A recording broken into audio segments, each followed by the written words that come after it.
May nakakuha rin ng video dito kay Jay Cuenca at kay Rabia Mateo. Oo, na ano daw, nakita several times na sa isang birthday party ng isang bagets. Tapos daw sa BGC, nakita sila, dining together. True ba yun? Ay, ito Sila na na ba? Ito na nga, tinanong ko nga si Jake. Ano sabi ni Jake? Sabi ko, Mayor! Bumaba ka na ba sa pwesto? Gaga? Ay, Hindi naman. Jake?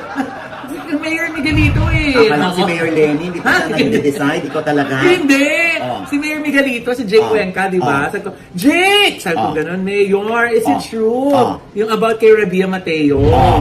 Ay, sumagot siya! Ano sagot? Sabi? Ito pa lang, sabi yung ganun, oh. Hi, Mama Loy.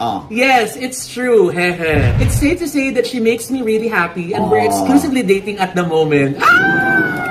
Buti na lang, may nagpapasaya na sa kanya. Oo. Sa'yo wala? Wala sa akin. Pero sa kanya kasi Tito Oji, natutuwa nga ako sa kanya. Sinabi ko naman sa kanya, natutuwa ako.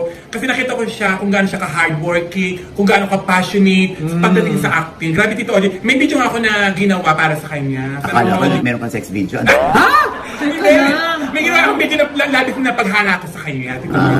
Natutuwa kasi ako dun sa nakikita ko kasi siya kung gaano siya ka-dedicated sa kanyang trabaho.